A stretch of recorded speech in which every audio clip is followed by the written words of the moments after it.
This is an oral history interview with Adrian Childs. I'm Forrest Larson, and Adrian is a graduate class of 1994. And Adrian, I want to thank you very, very much for agreeing to do this. Oh, sure, it's my pleasure. So what I wanted to start with is talking about some of the stuff you're currently doing, and then we'll get back to your MIT experience. Can you just briefly talk about what you're currently doing, employment-wise and music-wise? Sure. I'm currently working during this school year, the academic year 2000 to 2001. I have a visiting one-year appointment to the faculty of the School of Music of the University of Illinois in Urbana-Champaign. I am teaching theory. My appointment is to the theory and composition section, although my teaching duties will all focus on theory, undergraduate theory and ear training, counterpoint, and in the spring I get to teach a course of my own design, which is on mathematical models in music theory. Wow, that sounds great. That's a nice melding of your two degrees here at MIT. Yes. Are you, what are you doing composition-wise there at the school? At the school, formally, I don't have any involvement in composition other than the fact that I am a composer. I've been participating in the composition forum, and a lot of the graduate students that I'm working with, including my TAs and just sort of people who are a part of the community, are also composers. Outside of school, I am trying to continue to make time for composition. It's a challenge. Early in a teaching career at this level, I have to spend a lot of time in course preparation, and that gobbles up a lot of my free time. Mm-hmm. So I haven't been composing as much as I might like to be, but that's, I'm trying to do as much as I can. Do you think there's any performance opportunities or compositional opportunities at the school, even outside of your official duties as a theory professor? Yeah, I think there are. There's a concert series of new music that's done at the U of I each year in the spring, usually in March, and I'll have an opportunity to maybe have a piece programmed on that. That's fantastic. Now, digressing a little bit, talk Sure. about your graduate studies at the University of Chicago, who you studied with, and and I'm going to leave that question kind of open to you, but talk about that experience. Okay. Well, I went to the University of Chicago directly after graduation from MIT, so I entered in the fall of 1994, and what I was entering was a combined MA and PhD program that was in music composition.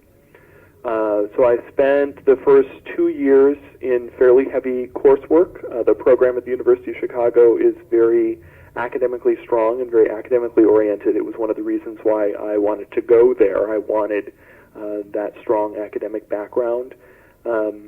After those first 2 years, then I took my comprehensive exams that sort of advanced me from the master's program into the doctoral program. The coursework eased off, and I was able to focus more on my own creative work and also research work.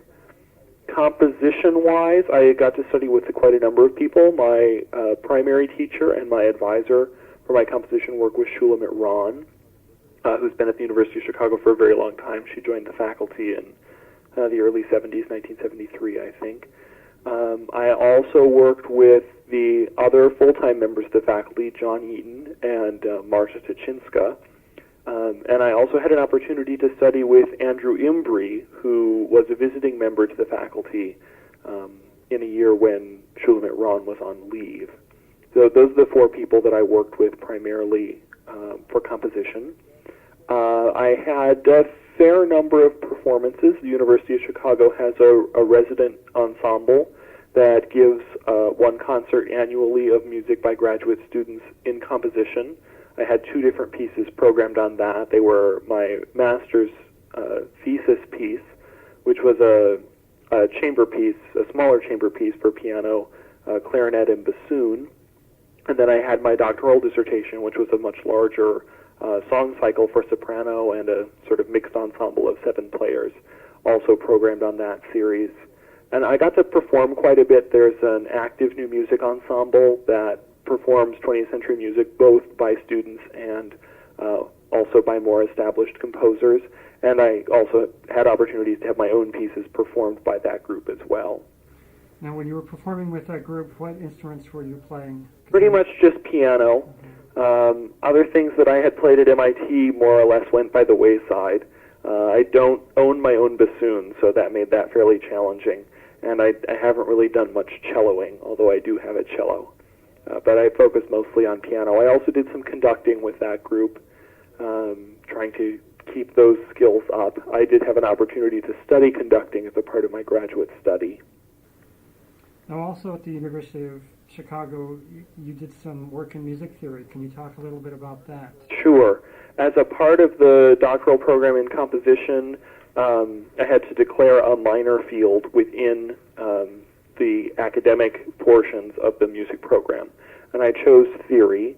Most of the work that I did was very mathematical in nature, drawing on my math background from MIT, and affinities between music and math that have always seemed very strong to me.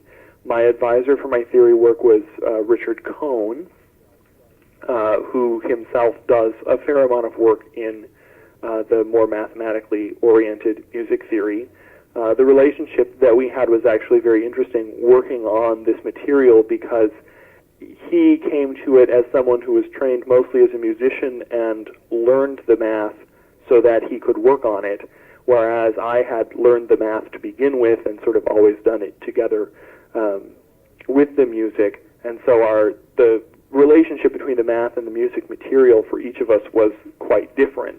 And that played off of, we were able to play off of each other well as we worked on these things because our approaches and backgrounds did have that distinction.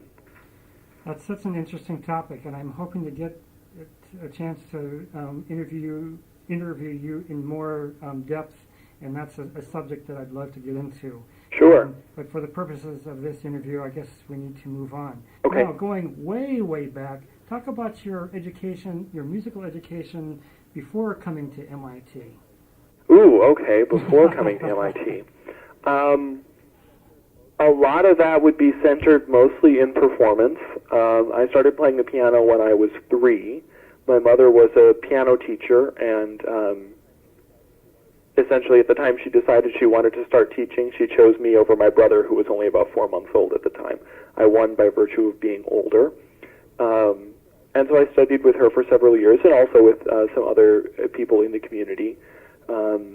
And as I continued through school, as different ensembles came into existence, I participated in them. I sang in choirs, and I played in the school bands and orchestras,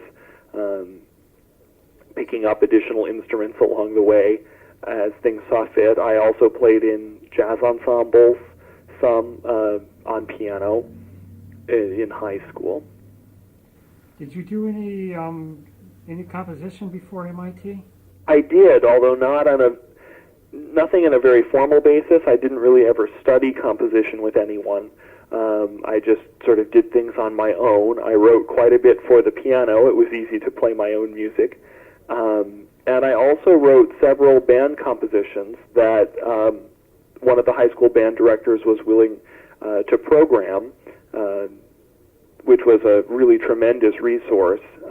I have learned throughout my education that one of the most important parts of studying composition and growing as a composer is being able to hear your own music. And when you want to work with large ensembles, those resources can be really hard to come by. I feel very fortunate that the high school director was willing to do that, and then when I came to MIT, I found similar support from John Corley in the MIT concert band as well.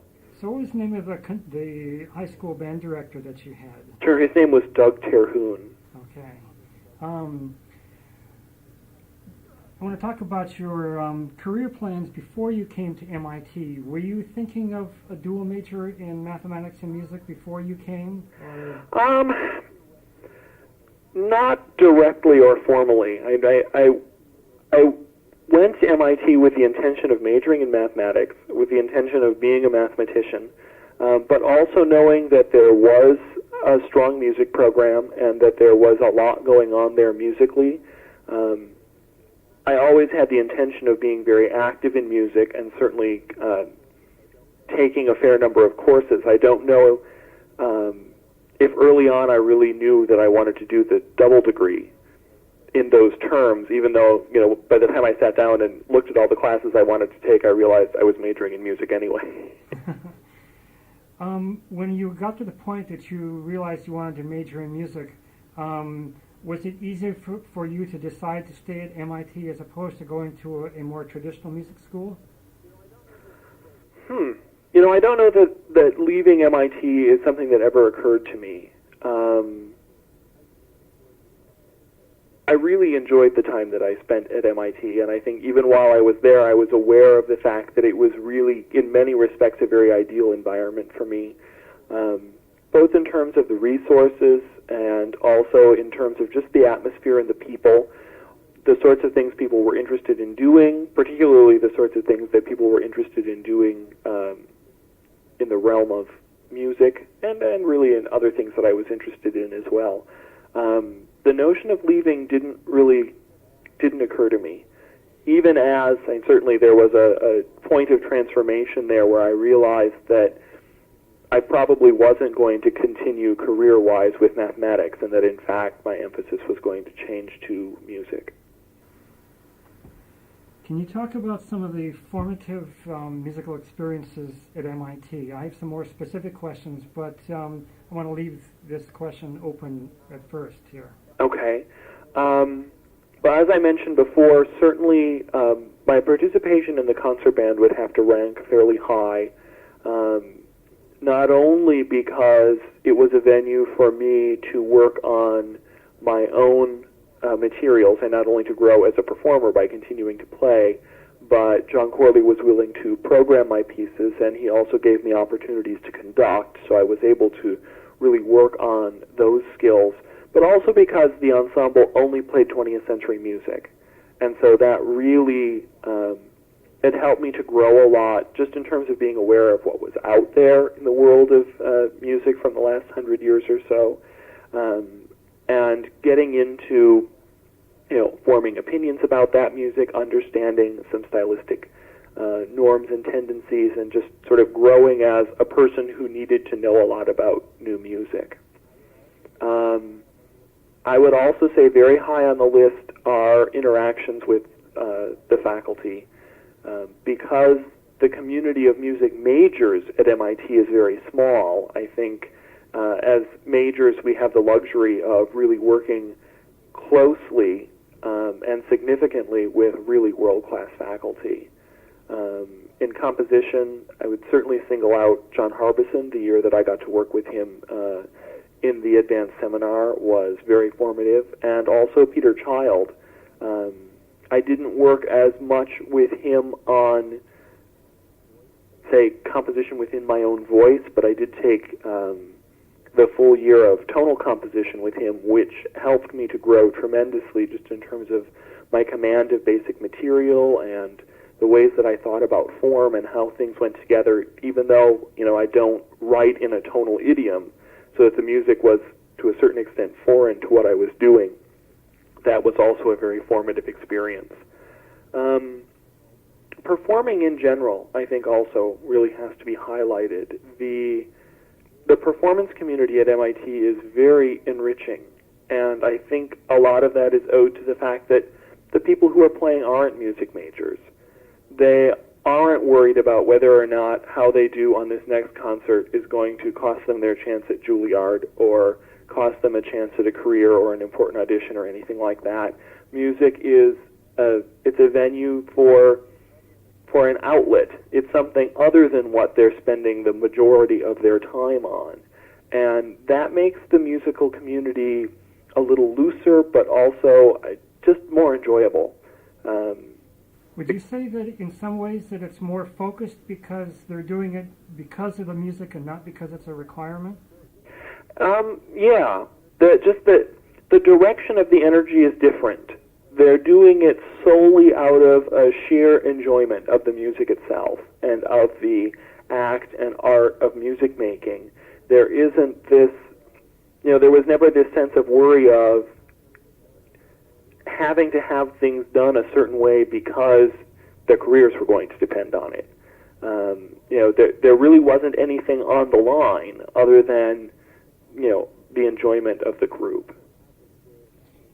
I'd also add that the atmosphere for performing music is very similar at the University of Chicago, which was another reason why I gravitated toward that program. Oh, that's very interesting. I mean, I have found, and maybe you can confirm this too, the performance atmosphere here, it has that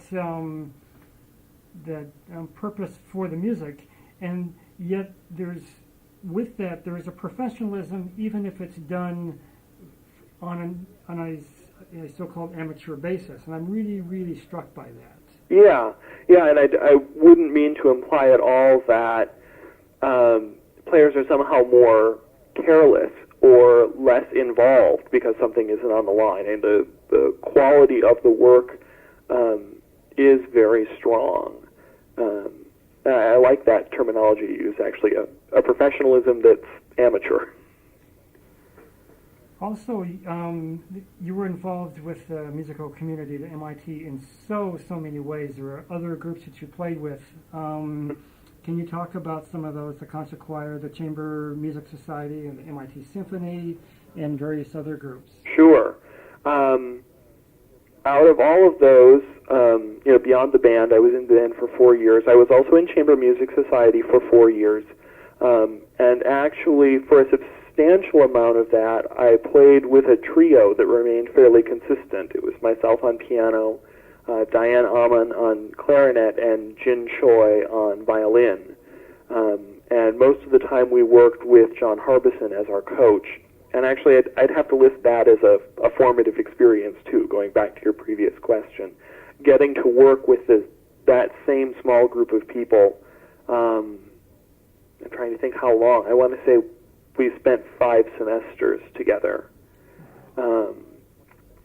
We focused on 20th century repertory, which was very exciting for me, and actually, toward the end, at about the time I was going to graduate, Jin Choi was also graduating. He was also in the class of 94. We gave a full recital as just a part of being that trio. Other ensembles, let's see, I did sing with the concert choir for a semester. We did Mendelssohn's Elijah, and I was in the symphony for my freshman year, and also came back at least once that I can remember, maybe twice, and played orchestral piano when there were parts that called for pieces that were programmed that called for the piano. I played in the chamber orchestra a little bit at the time that it was directed by Jonathan Pasternak and just organized as a student ensemble. I don't actually know what its status is now. And I'm trying to think, other student groups. The Premier Orchestra, which was Alan Pearson's group, I was quite active with, worked with Alan with its organization and programming, and I did things with theater as well. Played for Musical Theater Guild sometimes, and actually another formative experience. My memory is a little slow tonight. Spent the entirety of my senior year working with the Shakespeare Ensemble and writing incidental music for their projects.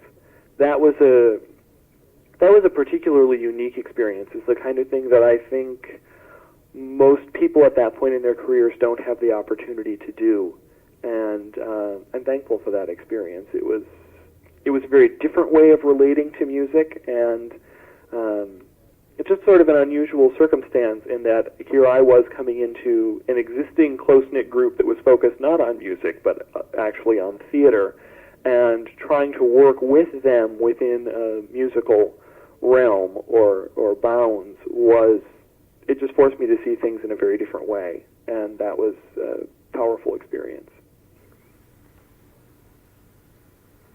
Was there any other formative experiences that come to mind as we progress?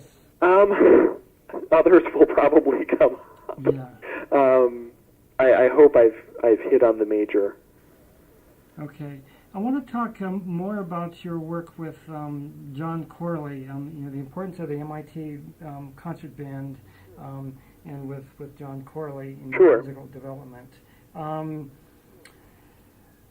How would you, if you want to just expand more in general about that, then we can get to more specific questions. Okay. Let's see. I'm trying to think of details even to sort of describe how that relationship really began. I had played in band in high school and knew that was something I was interested in continuing to do, and was particularly interested in the concert band when I learned that it only played 20th century music. I would say that the relationship with the band and with John Corley probably turned into something, say, more than ordinary. When I proposed in my sophomore year, I wrote a proposal for a Peter Eloranta Fellowship, and that was a successful proposal in which I proposed to do some research into early music, something that I had become very interested in through the music history sequence, and have as an outlet or response to that research an original composition that I would write for the band. And when I went to John with that proposal, he was very supportive and said that he would definitely be willing to have the band play that piece. I actually conducted it. It was actually programmed twice. We did it as a premiere after the project was successful, and then John chose it as a part of the repertory for our tour in January of 1994 when we went to Maine. Was this the Mass? Yeah, that was the Mass. And that really sort of got the ball rolling.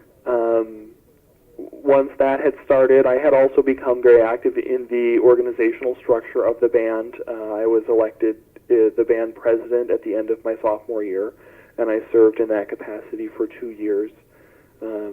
So that I also got some experience just from the administrative end and the organizational end, which was also very valuable. And I, continued working then.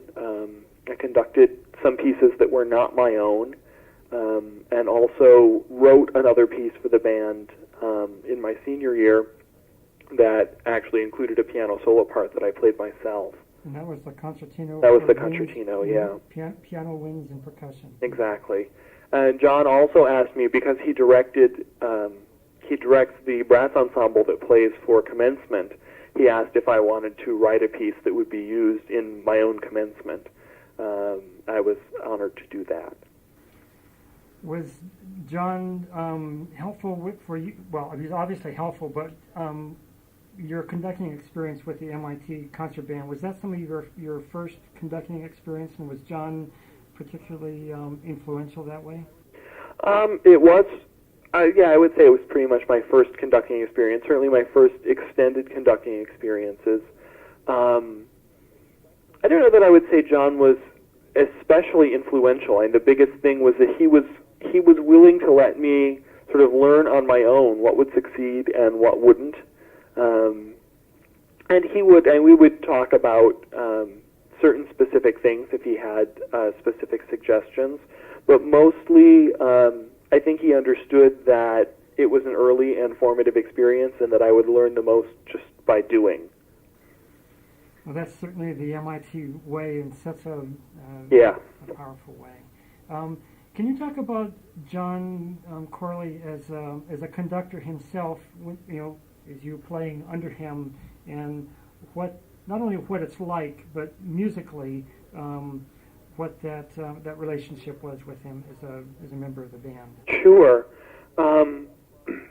Well, one thing that I would say up front is that over the course of the time that I was with the band, John was continually in failing health, and that certainly manifested itself. There were things that I know he probably would have done more effectively if he had been in better health. The thing that I remember most is John and he had a tremendous passion for the music that he programmed.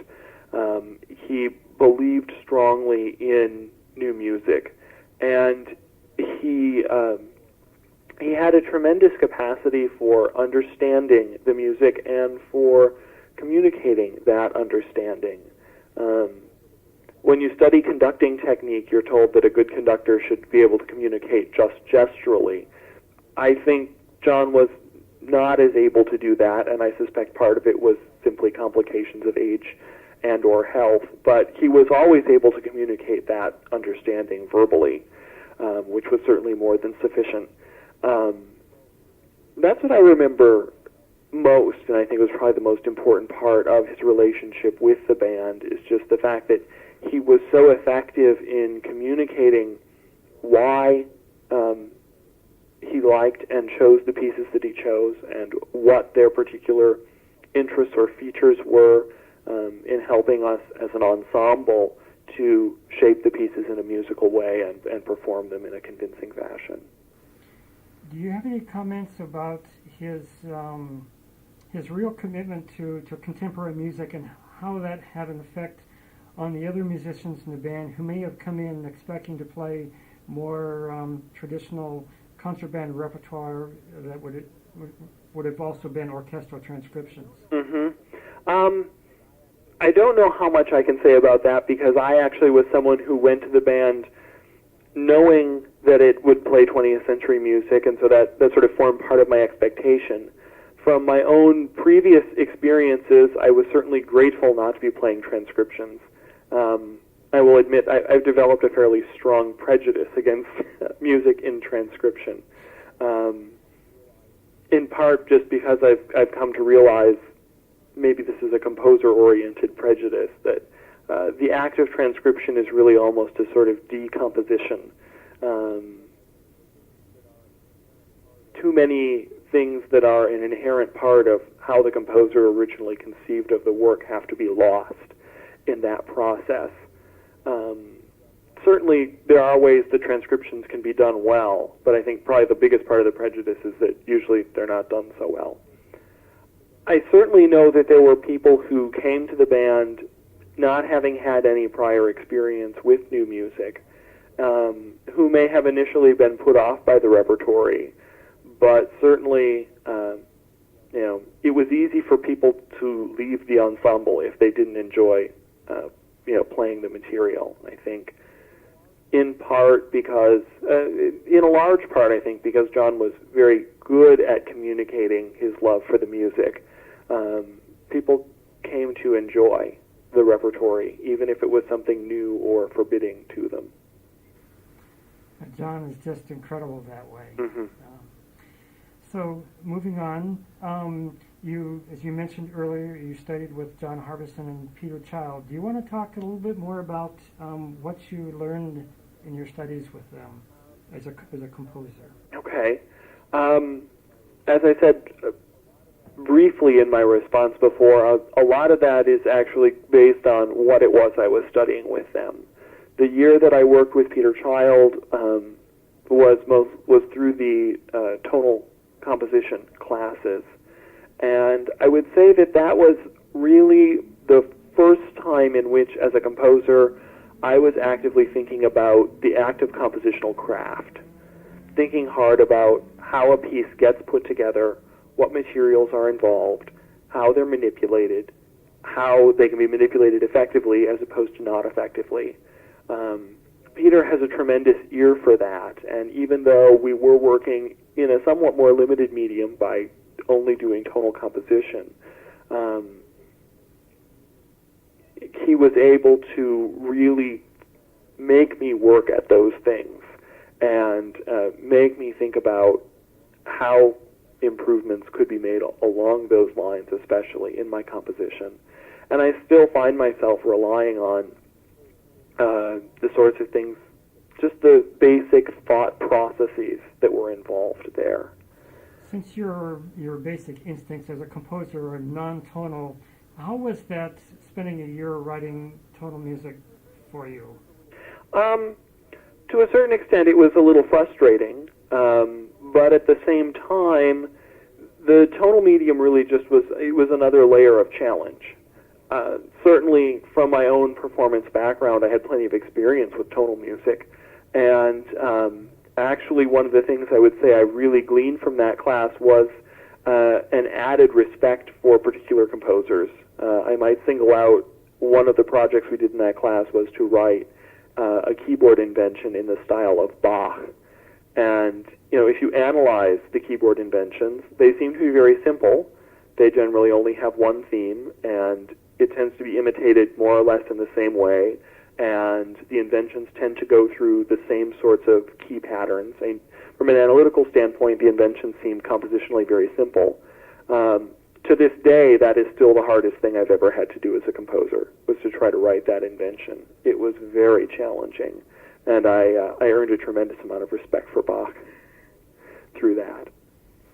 And then talking about John Harbison, what were some of the things you Sure. worked on with The him? year that I studied with John, that I studied composition with John, that was in my senior year, and that was the Advanced Composition Seminar. By that point, I already had a fairly close relationship with him, just from the fact that he had frequently been my coach for Chamber Music Society, and I think it was useful to have established a relationship already. The advanced seminar was it was really a very enjoyable experience. There were 7 of us in the class, which I think is fairly large. I don't think usually there are that many, and John was able to get us really good performances. And if I were to single out one thing that was particularly good and useful about that class in retrospect, it was the fact that once we were done with the pieces we were working on, we were able to hear them performed very well. And you need that to happen as a part of the educational experience as a composer, because then you really learn what it is that you wrote that worked, what it is that you worked that didn't. And that sense of not working could be on many different levels. It might be a musical problem that you didn't realize from just sitting at the piano and playing a reduced version of your composition. Or it could have been a technical problem with the instruments, and that was something that we frequently talked about. But it's also something that you kind of just, you have to see it happen so that you can really make those connections. John is very good at helping people to sort of realize their own compositional voices. There are a lot of composition teachers who are not good at that, where they expect that because you are studying with them, you want to write music that sounds like their music does. And that's not something that John ever did. The 7 of us in the class were writing in really a very wide diversity of styles, and he was always able to get inside that style to sort of to think to a certain extent about the piece in similar ways to how we were thinking, and then at the same time to step outside and make his own insights and guide us in directions that were musically more fruitful. So, moving on so we don't run out of time. Sure. Who were some of the other professors and instructors that were important to you at MIT? And this can include non-music people as well. That's a difficult question. Particularly tricky to answer because you fear for leaving someone out. Yeah. I'm sure they'll forgive you.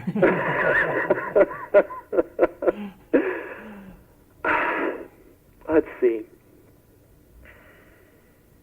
We can come back to that if you'd like. I have some more. Why don't we come back to that? Okay, That's sure. tricky to And answer. that's a tough question. Yeah, it is. So I can appreciate you're taking a deep breath and saying, Were there aspects of the unique MIT environment that helped you as a musician and composer that you might not have had at a traditional music school? I definitely think there's one key aspect which we've touched on a little bit, but I can certainly expand on, and that's the fact that just the atmosphere for music is fundamentally different. I'm certainly getting an even better exposure to this now that I am teaching at a very traditional music school, and actually before coming here to the University of Illinois, I also taught for a semester at the University of Wisconsin, also a very traditional music school. And the fact that the students that I have now are planning careers in music, they're intending careers in music, and they know that there are a lot of other people out there who essentially do the same things that they do, and probably do them about as well, if not better, as they do. It creates this, competitive isn't quite the right word, but it's maybe the best I'm going to come up with. It creates an atmosphere in which the other people who are also making music or working in music around you are not so much your peers or colleagues as your adversaries. And I think that's a real problem with the ways in which we educate musicians. And we had none of that at MIT. The MIT environment is about collaboration, and it's about learning by doing. And I really felt then and feel now in retrospect that that was an incredibly nurturing sort of place to be in at that stage of my music career. So, moving on, that's really opening up all kinds of other questions that I want to get to in a future interview. Your piece, Time into Gold, was commissioned by the MIT Concert Band for the 50th anniversary concert on May 1st, 1999. And that was also John Corley's last performance with that group. Yes. And the piece will be performed again for the 50th anniversary of the MIT School of Humanities this coming October 6th. Can you talk about the inspiration and genesis of this piece, or anything else you'd like to say about that? Well, let's see.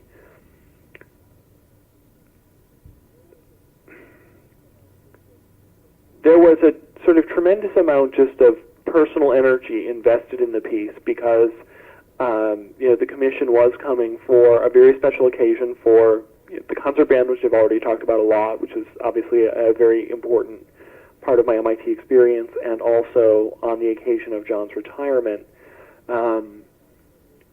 There were some things that I did in the piece as I was working on it that were sort of my own, personal little tributes, kind of insider composer things. I don't know how important it is to know or be aware of those things for an appreciation of the piece. Certainly while I was working on it, I did have a sense of the piece wanting to have sort of an atmosphere of, on the one hand, a sense of celebration, and on the other hand, a sort of reflective or retrospective tone that was appropriate for the occasion of a retirement. The title of the piece, this was actually sort of somewhat unusual. Oftentimes, I will know the title of a piece well before it's finished, and I finished this piece and still wasn't entirely sure what I was going to call it, and actually spent quite a while, my husband Craig and I sort of talked out a whole bunch of other options. In the end, I settled on Time into Gold. Time, besides having its obvious connotations associated with a retirement and with a 50th anniversary, also was something that I was thinking about actively in the piece, a sense of temporal process and particularly proportion. There are some materials that recur at various points, and that's something I've always been interested in as a composer, is how we perceive sort of rehearing things that have happened before, and what effect that can have on the reception of a piece. And gold in the title is really just sort of golden anniversary. I also kind of like the idea of titles that feel a little sort of off-kilter philosophically, or maybe, sort of feel like they might be mixing their metaphors. So the idea of juxtaposing time with gold in that way also appealed. Wow, that's great. To tie this interview up, do you have any final thoughts about the broad question? This is an unfair question, but I'll try anyway. Okay. Just the thoughts or feelings about arts and humanities at MIT, and what that means here and how it might be different. Well, we talked about it to some degree, how it's different from other schools, but can you just talk about in a broad sense on arts and humanities at MIT and any thoughts you might have? Sure. I'm very gratified by the fact that it would be very easy for the Institute to sort of box off the arts and the humanities and sort of treat them like something that has to be there because, somewhere along the way someone decided they were an important part of a well-rounded education. Sort of in the same way that certainly I have students now who think about, the one math class they have to take in order to graduate.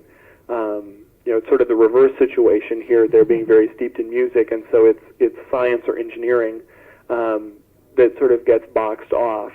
And while certainly, I think there are people at MIT who may think of the arts and humanities in that kind of boxed off fashion, but they're definitely in the minority. For the most part, the MIT community realizes that there are fundamental human relationships between the arts and humanities and things like the sciences and engineering that are more the strength and the core of that community. And I think that just makes for a very sort of mutually supportive relationship that I think is very strong, a kind of symbiotic relationship in which both are equally strengthened by the presence of the other and the fact that they're not ignored. Wow, that's a beautiful tribute to the spirit that I also feel very, very much the same way. I'm asked that question quite a bit by people, and for now, when I tie this interview up, and I want to thank you so much for your generosity of spirit in this interview, and and you brought so much to music at MIT when you were here, and just talking to you again, it reminds me so much of what you brought to MIT.